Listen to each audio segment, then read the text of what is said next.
Bienvenue si vous nous rejoignez, nous sommes toujours au cœur du Salon Silmo 2018. Nous sommes venus faire un petit tour du côté du stand Futurologie pour voir un petit peu ce qui s'y passe et notamment du côté de la basse vision. Et je vous propose de rencontrer Daniel Haidt qui est le président de Light Vision. Bonjour. Bonjour. Alors, vous proposez ici un tout nouvel appareil pour la basse vision. Alors déjà, Light Vision, c'est quoi ? Light Vision, c'est une petite start-up qui a été créée en 2012 et qui a été, je dirais, uniquement créée pour développer des lunettes pour les personnes atteintes de dégénérescence maculaire liée à l'âge. Et vous avez là devant vous les premiers prototypes de pré-série que nous présentons en avant-première sur le salon Silmo. Alors comment s'appellent ces lunettes? C'est Ola si on... Ces lunettes, nous les avons appelées Ola. Ça sonne bien et c'est, je dirais, quelque chose qui peut être diffusé dans le monde entier. Ça veut dire bonjour en espagnol? Ça veut dire bonjour en espagnol, effectivement. Alors de quelle manière fonctionnent-elles? Alors ces lunettes, en fin de compte, analysent l'image extérieure. Nous avons installé à l'intérieur des lunettes un système électronique très puissant qui est l'équivalent d'une tablette et qui traite l'image pour la renvoyer ensuite sur la rétine de la personne et entre autres sur la partie encore utilisable de cette rétine avec tout le traitement, les contrastes qui vont bien de façon à ce que la personne puisse relire, redéchiffrer les lettres et voir éventuellement des amis, la famille à l'extérieur. Avec quelles personnes est-ce que vous avez testé déjà ces lunettes?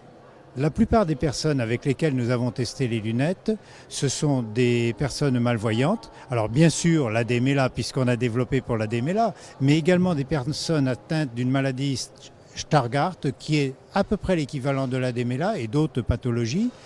Et ça fait pratiquement une centaine de personnes sur lesquelles nous avons fait des tests et obtenu des résultats vraiment très positifs. Alors vous avez avec vous une autre paire qu'on voit juste ici, alors c'est à peu près la même. Hein. Oui, c'est à peu près la même, sauf que celle-ci est plus, on va dire, prototype et celle-ci, ce sont des lunettes définitives. Donc ces lunettes prototypes se mettent sur le nez du patient, elles sont ajustées. Au niveau des branches, au niveau du nez et au niveau de l'oculaire. Alors on dirait un petit peu des lunettes pour de la virtuelle augmentée, je ne sais plus comment le terme qu'on... Réalité virtuelle ou réalité augmentée, voilà. J'ai fait un mix des deux. Vous avez fait, mais c'est pas grave. Donc ça y ressemble beaucoup. Ça ressemble, mais ça n'a rien à voir. Ça n'a rien à voir parce que vraiment l'objectif ça a été de développer ces lunettes spécifiquement pour les personnes malvoyantes. Et ça, c'est un point fondamental.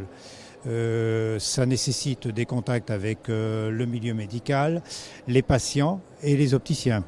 Et il faut réunir les trois si on veut sortir quelque chose qui tienne la route. Et aujourd'hui, je dirais, ces lunettes sont pratiquement uniques au monde. Alors là, on est sur l'espace Futurologie. Est-ce qu'on est dans le futur ou est-ce qu'on est vraiment dans le présent? Elles vont sortir, elles sont là? Nous sommes dans le présent. Nous sommes dans le présent. Les lunettes actuellement sont en cours de certification et j'espère que d'ici la fin de l'année, début de l'année prochaine, elles seront distribuées auprès des opticiens. Mais vous savez, on a pratiquement 3000 personnes derrière nous qui attendent pour les acheter et ça va venir très vite. Et je sais qu'il y a déjà beaucoup de monde qui est venu ici pour justement les voir et les découvrir. Merci infiniment. Donc si vous voulez découvrir également ces lunettes du futur, mais pas vraiment du futur parce que c'est vraiment dans le présent, eh bien venez faire un petit tour du côté de l'espace Futurologie.